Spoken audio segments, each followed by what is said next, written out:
Assalamualaikum warahmatullahi wabarakatuh. Alhamdulillah, alhamdulillahilladzi anara quluba ibadihil muttaqin binuri kitabihil mubin wa ja'alal qur'ana shifaa'an lima fis sudur wa hudan wa rahmatan lil mu'minin. Asyhadu an la ilaha illallah wahdahu la syarikalah wa asyhadu anna Muhammadan abduhu wa rasuluhu alladzi la nabiyya ba'da, amma ba'd. Fa inna khairal hadits kitabullah wa khairal hadi hadi Muhammadin wa syarrul umur muhdatsatuha wa kullu bid'atin dhalalah wa kullu dhalalatin finnar. Allahumma anfa'na bima 'allamtana wa 'allimna ma yanfa'una wa zidna 'ilman. Allahumma aqsim lana min khasyyatika ma tahulu bihi bainana wa baina ma'asik wa min ta'atika ma tuballighuna jannatak wa minal yaqin ma tuhawwinu bihi 'alaina masa'ibad dunya.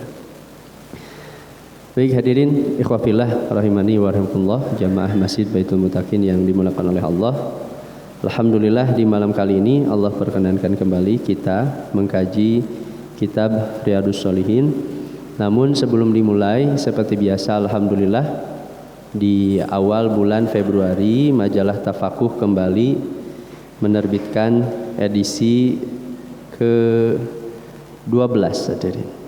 Untuk tema utama di majalah Tafakuh hari ini kita mengangkat kontroversi vaksin COVID-19.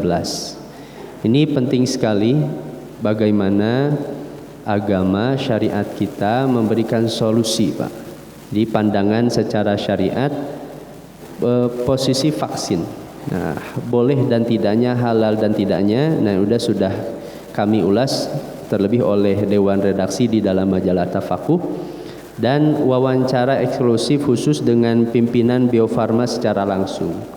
Jadi supaya memang objektif, terlebih vaksin Sinovac yang datang ke negeri kita, mungkin masyarakat bertanya kenapa harus didatangkan dari Cina. Nah tentu jangan sampai kita termakan hoax, berita-berita bohong, berita-berita hanya sangkaan, dugaan saja, tapi harus memang benar-benar objektif. Nah ini terlebih kita sebenarnya sangat bangga hadirin. Bio Farma itu pabrik vaksin terbesar se-Asia Tenggara dan memang hanya satu-satunya. Tidak semua negara, bahkan negara-negara maju sekalipun punya pabrik vaksin. Ini Indonesia sangat bersyukur memiliki pabrik vaksin. Namun mengapa harus mendatangkan vaksin Sinovac dari Cina? Nah ini wawancara khusus dengan Bapak Iwan Setiawan. Beliau di antara pimpinan di Bio Farma langsung bersama majalah Tafakuh. Dan tema-tema yang lain tentu yang sangat dibutuhkan oleh Bapak Ibu semua. Minimal seminimal-minimalnya kita jauh untuk membaca, mendalami, meneliti karya-karya para ulama. Nah, seminimal-minimalnya bacaan-bacaan ringan ini membantu untuk mengisi ruh keilmuan keagamaan kita. Di bahasan tauhid, masuk surga tanpa hisab, kemudian rubrik tamadun dan rubrik-rubrik yang lain, suluk, masail, sholat Jumat melalui Zoom, ini bagaimana hukumnya? Mungkin tidak menutup kemungkinan ada dorongan, mungkin nanti jamaah Baitul Muttaqin sudahlah Jumatan teh daring, Pak. Ini bagaimana hukumnya? Nah ini kami ulas terlebih oleh para dewan redaksi, para asatid di majalah Tafakuh. Nah saya hanya bawa 35 eksemplar karena saya kira mungkin tidak khawatir terlalu banyak, tapi mungkin Bapak Ibu semua yang belum mendapatkan nanti silahkan saudara Sina lah nanti yang akan menghubungkan Bapak Ibu yang ingin mendapatkan majalah ataupun yang ingin menambah atau memberikan kepada saudara mungkin untuk menambah keilmuan melalui majalah bacaan ringan majalah Tafakuh, mungkin boleh nanti kepada saudara Sina. Baik hadirin Bapak Ibu semua yang dimuliakan oleh Allah, kita lanjutkan bahasan tentang al-khauf, bab takut kepada Allah. Nah, telah dibahas di pertemuan sebelumnya, orang yang beriman itu orang pasti memiliki rasa takut. Mustahil kalau keimanan kita sempurna namun kita tidak memiliki rasa takut kepada Allah Subhanahu wa taala. Imam Hasan Al-Basri beliau pernah memberikan nasihat seperti ini. I'malu lillahi ta'at wajtahidu fiha. Beramallah berbagai ketaatan kepada Allah, bersungguh-sungguhlah dalam beramal ketaatan itu. Wa khafu an turadda alaihim, dan takutlah amal-amal kalian tidak diterima oleh Allah. Hadirin, kalau kita menanamkan hati ketika kita berdiri di hadapan Allah, khawatir kalau sholat kita barusan saja tidak diterima oleh Allah Azza wa Jalla, pasti kita akan memberikan persembahan amalan ibadah yang benar-benar sungguh-sungguh kepada Allah. Tanaman wa khafu an turadda alaihim, khawatir, takutlah kalau amal-amal itu tidak diterima oleh Allah Azza wa Jalla. Fa innal mu'min jama'a ihsanan wa khasyatan. Karena hakikat orang beriman itu menghimpun dalam dirinya dua hal. Pertama, amal-amal kebaikan. Yang kedua, khasyatan, rasa takut kepada Allah. Itu orang beriman. Wa innal munafik, sedangkan orang munafik itu jama'a isaatan wa amnan. Sebaliknya, orang munafik itu dia senang mengumpul-ngumpulkan amal-amal keburukan, wa amnan, dan merasa aman terhadap siksa Allah Azza wa Jalla. Itu orang munafik. Orang mukmin itu begitu takut, khawatir andaikan nanti hari kiamatnya menjadi kecelakaan, maka ia akan bersungguh-sungguh ketika di dunia mempersembahkan amal terbaik untuk Allah Azza wa Jalla ketika di dunia, hadirin.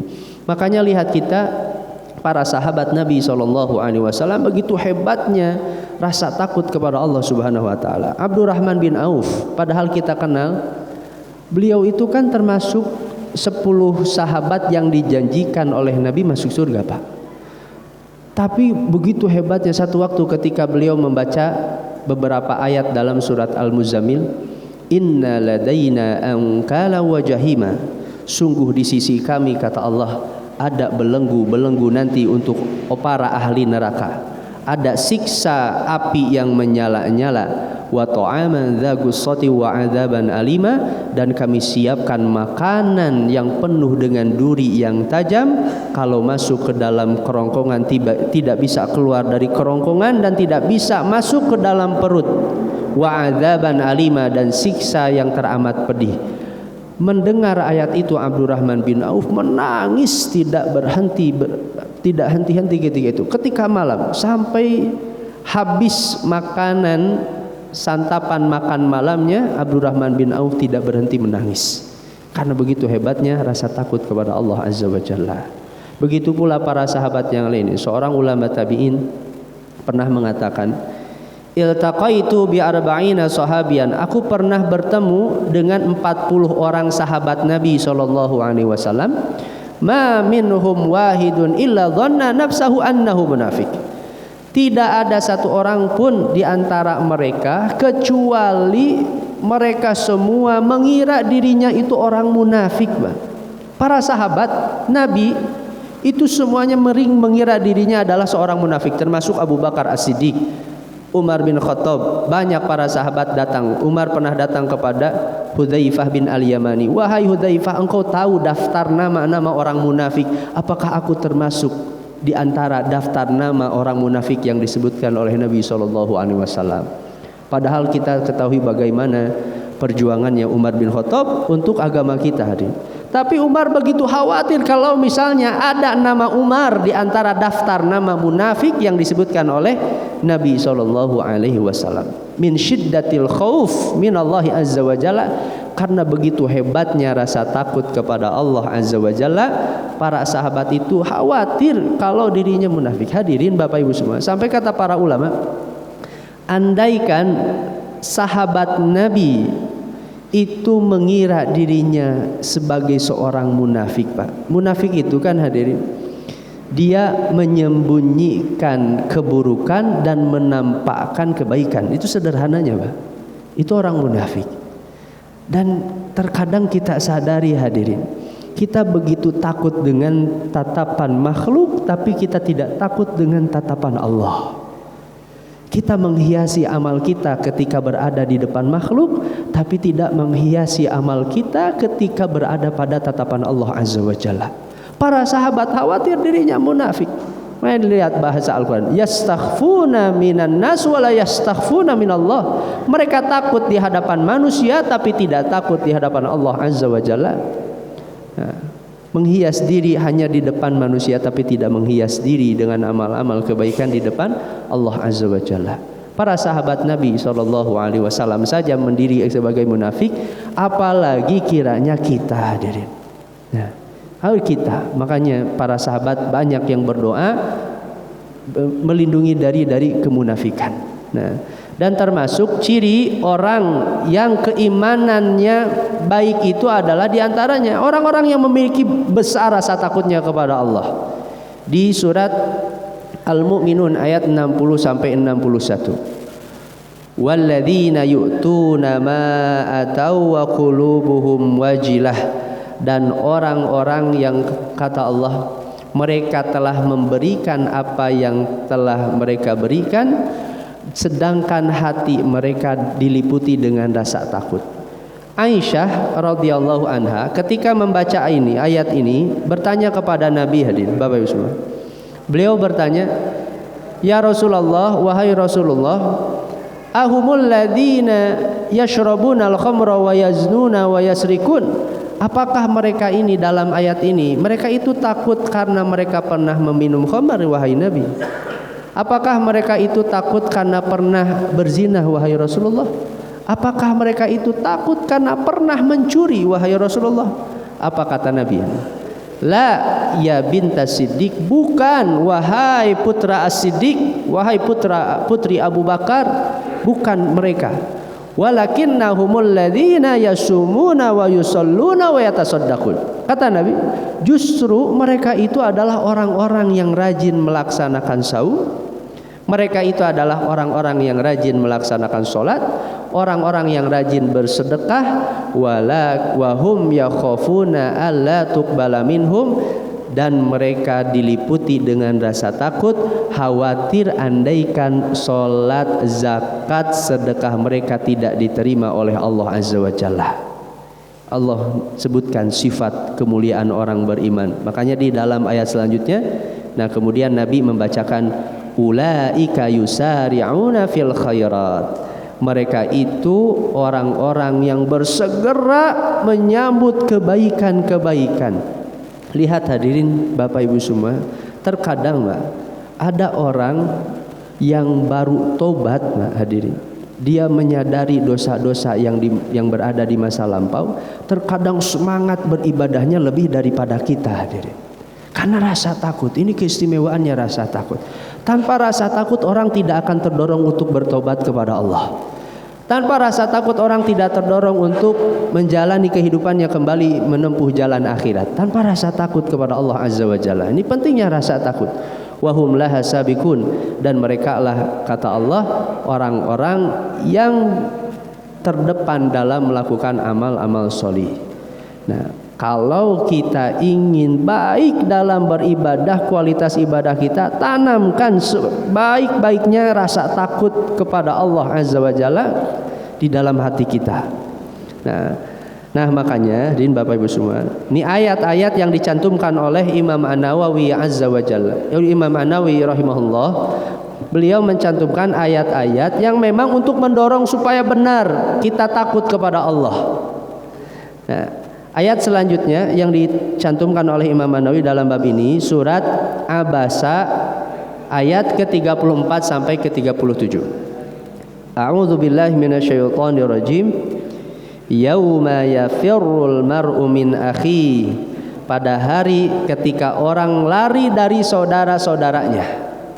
Wa ummihi wa abi, orang lari dari ibu dan bapaknya. Wa sahibatihi wa bani, ia lari dari istrinya dan anak-anaknya. Likulli imri'in minhum yauma idzin sya'nu yugni, nanti setiap orang di hari kiamat akan sibuk dengan urusannya masing-masing. Lihat kata Imam Qatadah, Allah menyebutkan minal ahab ilal ahab, dari orang yang dicintai sampai paling dicintai. Dari saudara, ibu dan bapak, istri dan anak. Biasanya Orang itu begitu sayang kepada saudara, kakak, adik. Tapi ada yang lebih dicintai, ada yang lebih disayangi siapa? Ibu dan bapak. Jangankan saudara, kata Allah Azza wa Jalla, ibu dan bapak pun tidak dipedulikan nanti di hari kiamat. Amalnya masing-masing, mereka akan memikirkan amalnya masing-masing ketika di hari kiamat. Jangankan ibu dan bapaknya, bahkan istri dan anaknya yang setiap hari 24 jam ketika di dunia bersama-sama di dalam rumah, bersama-sama beribadah, tidak akan dipedulikan nanti di hari kiamat, diabaikan begitu saja. Orang lari bahkan dari istri dan anak-anaknya. Kalau kata Imam Ikrimah, ayat ini nanti di hari kiamat itu ada seorang suami yang bertemu dengan istrinya. Kemudian suami ini berkata kepada istrinya, "Ya hadhihi, wahai istriku, ayu ba'alin kuntu laki." Suami seperti apa diriku ini ketika di dunia menurut dirimu? Suaminya bertanya kepada istrinya. Kemudian istrinya mengatakan, "Ni'mal ba'lu kunta." Sebaik-baik suami itu engkau. Kalau bahasa kita, kau memberikan rumah, kendaraan, berikan uang, harta yang banyak kepada diriku. Engkau sebaik-baiknya suami ketika di dunia. Sampai akhirnya suaminya pun berkata kepada istrinya, "Inni atlubu ilaiki hasanatan wahidatan tahabinaha la'ali anju mimma tarayna." Aku ingin hari ini, wahai istriku tersayang, aku minta kepada dirimu satu saja pahala kebaikan. Satu pahala saja kebaikan agar aku bisa selamat hari ini. Lihat, sebagaimana engkau lihat aku hendak celaka, aku hendak mendapatkan siksa, tolong aku minta satu kebaikan. Dia minta kepada istrinya, kata Imam Ikrimah. Apa kata istrinya ketika itu? Ma aisara ma talabta. Alangkah begitu mudahnya aku berikan apa yang engkau minta itu, kata istri. Alangkah begitu mudahnya. Walakinni atakhawwafu mithla tatakhawwaf. Tapi aku pun teramat sangat takut sebagaimana engkau pun takut kepada Allah.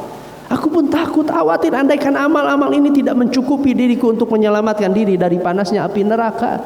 Suaminya ditinggalkan begitu saja. Padahal ketika di dunia begitu baiknya suami kepada istrinya. Ditinggalkan begitu saja suaminya oleh istrinya. Akhirnya ia pun bertemu dengan anaknya. Akhirnya kemudian dia bertanya kepada anaknya, "Ya bunaya, wahai anakku tersayang, ayu walidin kuntulaka." Ayah seperti apa diriku ini waktu ketika di dunia? Dia pun memuji banyak kebaikan-kebaikan ayah. "Wahai ayahku, engkau memberikan ini kepada diriku. Engkau membiayai ini kepada diriku. Engkau memberikan kasih sayang yang luar biasa kepada diriku." Sampai ia pun mengatakan, "Inni tolabtu ilaika wa hasanatan wahidatan la'ali anju mimma tara." Wahai anakku tersayang, aku minta satu saja kebaikan sebesar biji zarah, kata seorang ayah, sebesar biji zarah, agar aku bisa selamat dari siksa Allah ini. Tolong wahai anakku, berikan satu kebaikan saja, satu biji zarah. Apa kata anaknya? Ma aisara ma talabta walakinni atakhawwafu mithla ma tatakhawwaf. Alangkah mudahnya wahai ayahku, aku berikan kepada dirimu kebaikan ini meskipun sebesar biji zarah kepada dirimu, tapi aku pun sangat teramat takut sebagaimana engkau pun takut mendapatkan siksa Allah Azza wa Jalla. Istrinya, anaknya pun sekalipun tidak bisa membantu suaminya ketika di hari kiamat. Yauma yafirrul mar'u min akhi wa ummihi wa abi wa sahibatihi wa bani likulli imri'in minhum yauma idzin sya'nu yughni. Setiap orang akan sibuk dengan amal-amalnya masing-masing nanti di hari kiamat, kata Allah. Maka ketika di dunia ditanamkan rasa takut, khawatir ketika nanti di hari kiamat tidak ada satu pun yang bisa menolong diri kita kecuali amal solih dan kebaikan-kebaikan kita. Kualitas sholat kita, kebaikan kita kepada sesama, bagaimana kebaikan-kebaikan kita dalam bersedekah, dalam sholat berjamaah, membaca Al-Quran. Amal-amal solih ini yang akan menemani kita nanti, yang mengiringi kita, yang akan menjadi teman penolong kita nanti di hari kiamat. Ayat yang selanjutnya di dalam surat Al-Hajj ayat ke-1 dan ayat ke-2. Ini Imam An-Nawawi mencantumkan ayat ini, hadirin.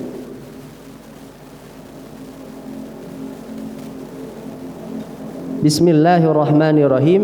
Ya ayyuhan nas, wahai manusia, ittaqu rabbakum, bertakwalah kepada Rabb kalian, inna zalzalatas saati syai'un azim, sungguh goncangan hari kiamat itu teramat dahsyat, adalah perkara yang besar.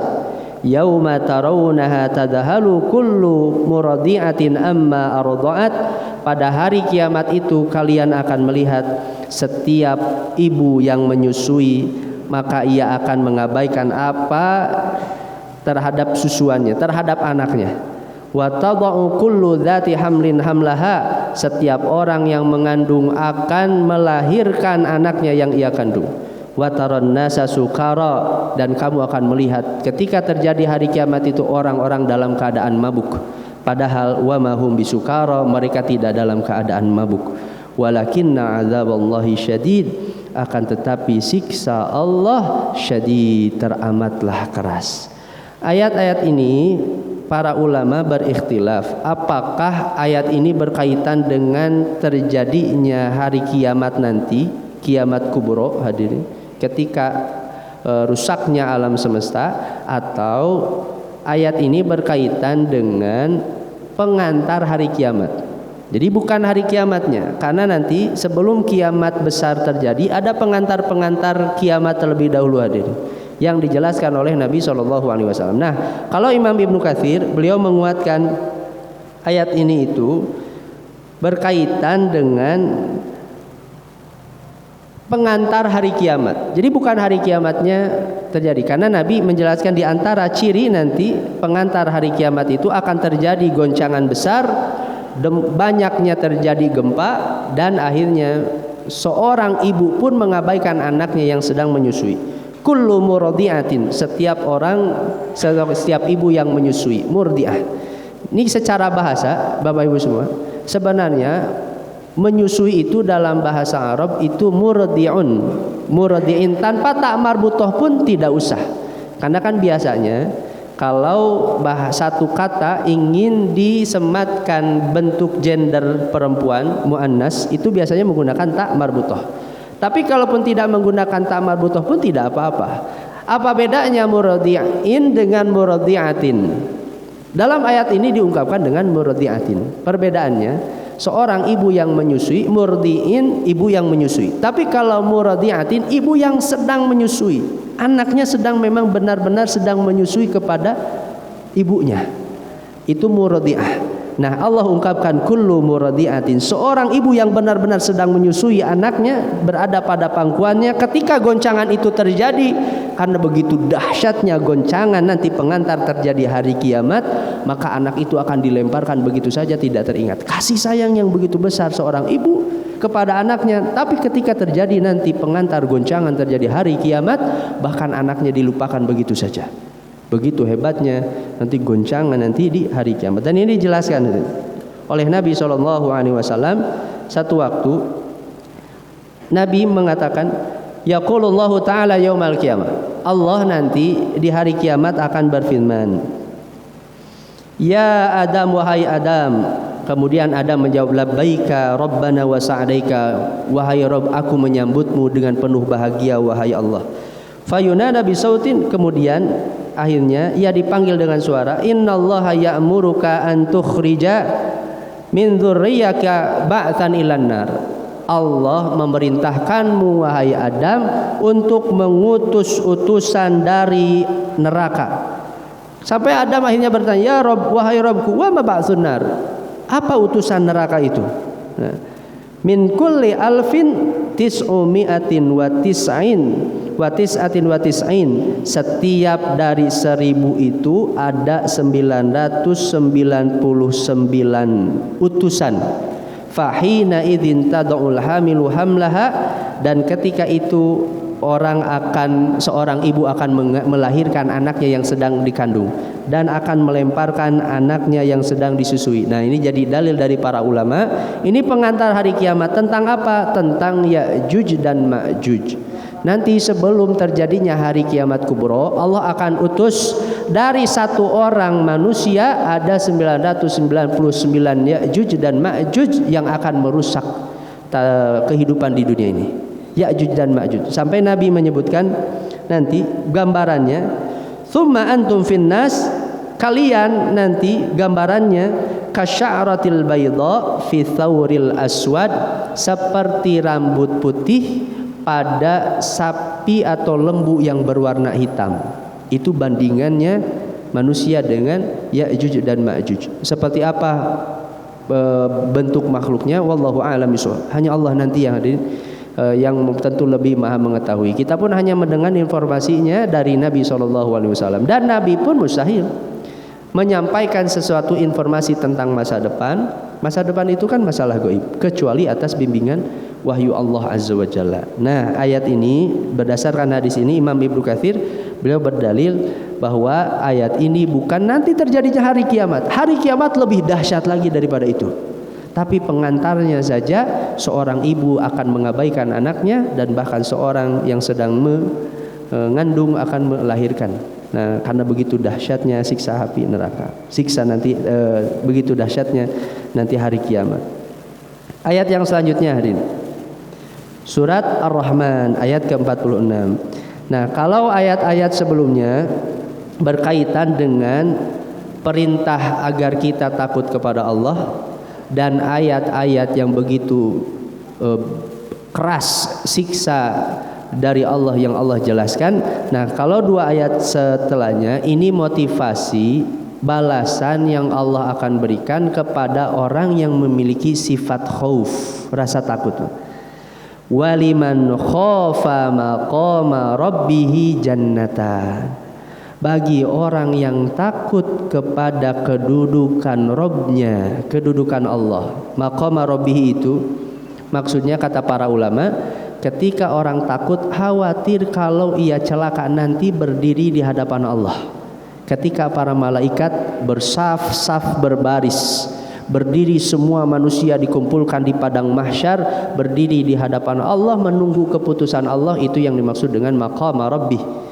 Ketika orang khawatir, hari ini kita tanamkan khawatir nanti andaikan ketika kita dibangkitkan dari alam kubur, dibangkitkan di padang mahsyar dalam keadaan telanjang, khawatir kita celaka, tidak mendapatkan naungan, mendapatkan perlindungan dari Allah Azza wa Jalla.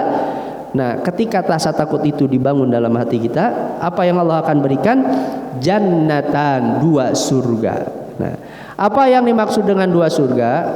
Ada beberapa ahli tafsir mengatakan dua surga ini karena ayat-ayat sebelumnya berkaitan dengan Allah menyebutkan dua golongan makhluk, yaitu jin dan manusia.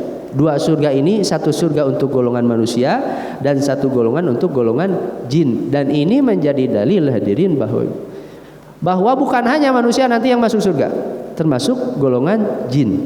Golongan jin pun masuk surga. Dan begitu pula bukan hanya dari golongan manusia yang kufur kepada Allah masuk neraka, begitu pula dari golongan jin yang kufur kepada Allah Azza wa Jalla maka akan disiksa di dalam api neraka.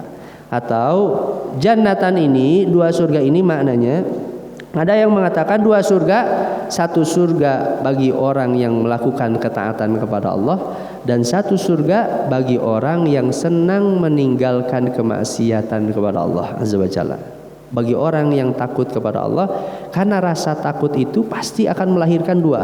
Pertama, semakin banyak orang melakukan ketaatan karena khawatir mendapatkan siksa, dan semakin orang akan bertambah takut itu akan menambah tobat istighfar kepada Allah. Makanya waliman khafa maqama rabbih jannatan. Atau kalau kata sebagian ulama yang lain, zahirnya kita pahami dua surga itu ya dua surga, Pak.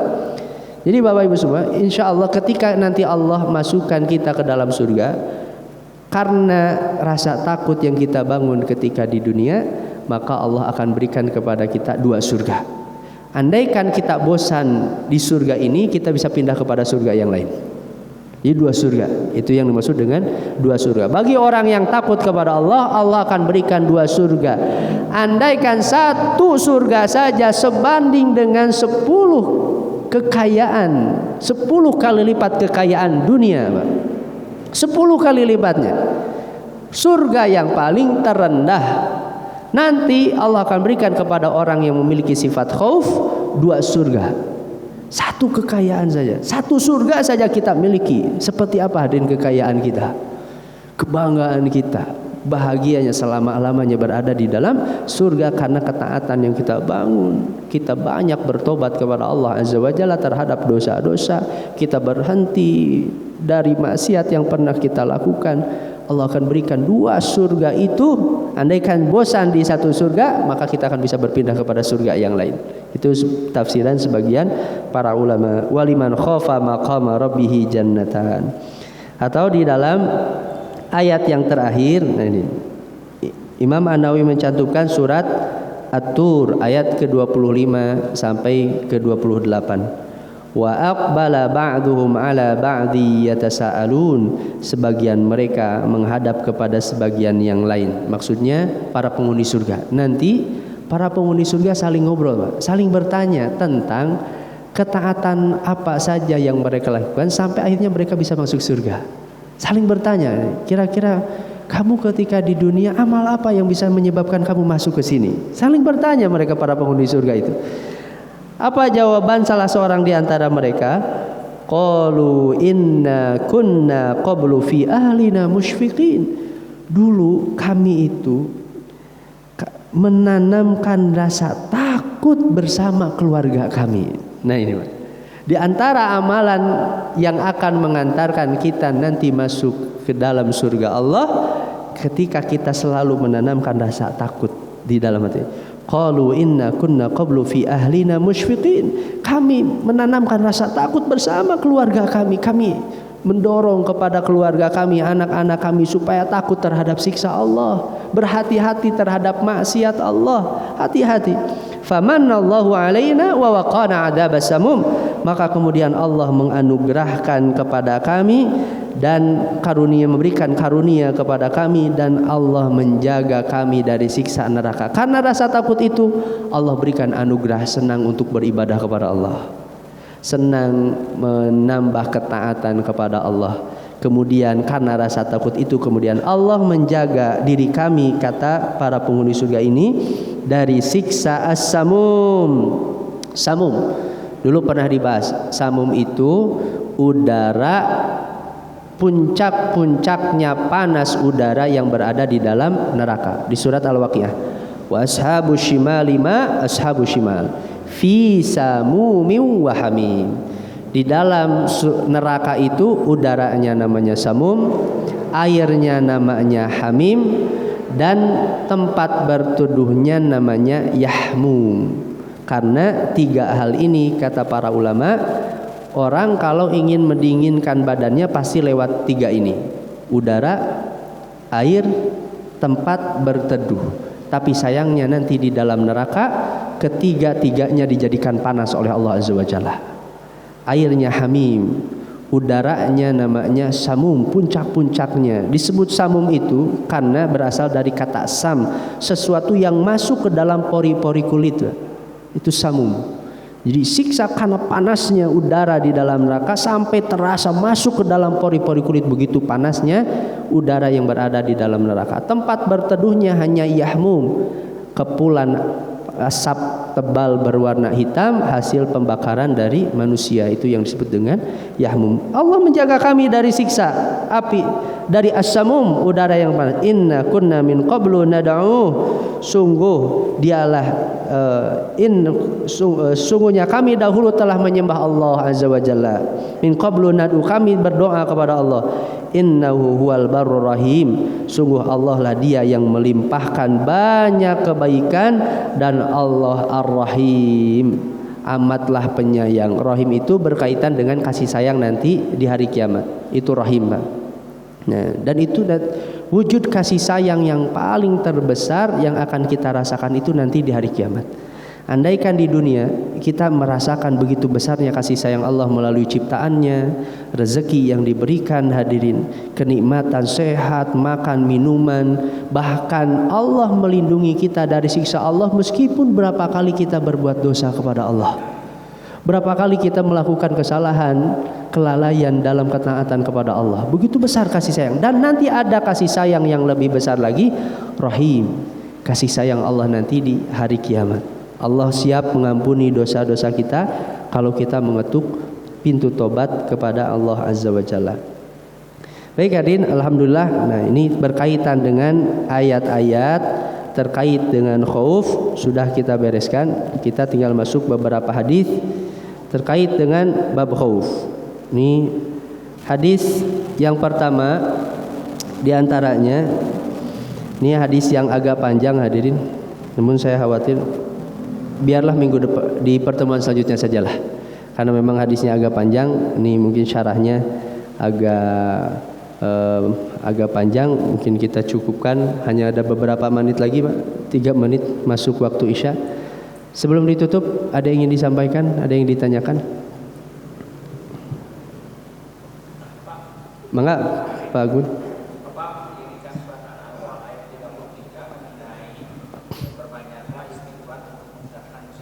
Mohon. Tapi sebelumnya dikatakan dalam surat ayat tersebut dan tidaklah aku akan melakukan sesuatu seorang atau apabila masih ada Rasulullah dalam artian itu kan Rasulullah fisiknya atau seorang mengamalkan amalan Rasulullah Fisik. Jadi kata Imam Abu Musa, beliau mengatakan 2 hal yang akan menjadikan kita terlindungi dari siksa Allah. Pertama, kalau ada Nabi Muhammad di sekeliling kita. Tapi kata beliau, sayang Nabi Muhammad sudah wafat.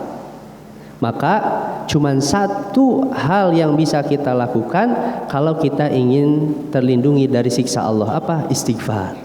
Wa ma kana Allahu liyu'adzibahum wa anta fihim. Allah tidak akan menyiksa mereka andaikan engkau Muhammad berada di sekeliling mereka. Yang pertama, wa ma kana Allahu mu'adzibahum, dan Allah tidak akan menyiksa mereka wa hum yastaghfirun, kalau mereka beristighfar. Cuman 2 ini kata Imam Abu Musa. Kalau kita ingin terlindungi dari siksa Allah, pertama hadirin. Nah, katanya pertama adanya Nabi Muhammad SAW, namun sayangnya Nabi Muhammad sudah wafat tidak bersama kita. Maka cuma 1 lagi kata Abu Musa, ya Pak, istighfar. Nah, ini termasuk khawatir hadirin, kita pun khawatir wabah ini tidak kunjung reda. Mungkin khawatir, naudzubillah, mungkin ini karena siksa yang Allah turunkan untuk membersihkan dosa-dosa orang-orang yang beriman. Terlampau banyak dosa kemaksiatan yang dilakukan. Nah, maka untuk mengangkat siksa Allah Azza wa Jalla itu tiada lain adalah dengan memperbanyak istighfar. Nah, bisa jadi belum berhentinya Covid ini, wabah ini, karena bisa jadi belum banyak, kita belum memperbanyak istighfar sebanyak sebelum datangnya wabah. Datang wabah seharusnya lebih banyak beristighfar. Lebih banyak orang bertobat kepada Allah Azza wa Jalla. Tapi sayangnya justru wabah datang orang pun biasa-biasa saja. Hadirin, awal-awal ketika datang Covid, orang semakin banyak berzikir, berdoa, tapi semakin kesini merasa biasa saja. Dan itu memang sifat manusia. Jadi kalau sudah terlalu lama, akhirnya kepekaannya semakin berkurang, Pak. Itu. Nah, ini makanya dengan memperbanyak istighfar, semoga ini jadi wasilah nah diangkatnya siksa Allah Azza wa Jalla. Baik, alhamdulillah, mungkin cukup untuk pada malam kali ini. Terima kasih Bapak Ibu semua. Insyaallah nanti kita lanjutkan untuk bahasan hadis-hadis masih terkait dengan babul khauf. Kita sedikit demi sedikit supaya memang benar-benar tertanam kuat setiap bahasan di dalam hati kita, dan yang paling utama adalah kita berikhtiar untuk menjadikan bahasan setiap dalam kitab Riyadhus Shalihin itu menjadi amal solih, menjadi akhlak. Ini yang begitu sulit, Pak, begitu berat dari ilmu yang kita terima menjadi akhlak dan jadi amal solih kita. Semoga jadi keberkahan amal-amal kita hadirin Bapak Ibu semua, apa yang kita bahas pada malam kali ini, dan jadi kemuliaan nanti kelak di hadapan Allah Azza wa Jalla. Subhanakallahumma wa bihamdik, asyhadu an la ilaha illa anta astaghfiruka wa atubu ilaik.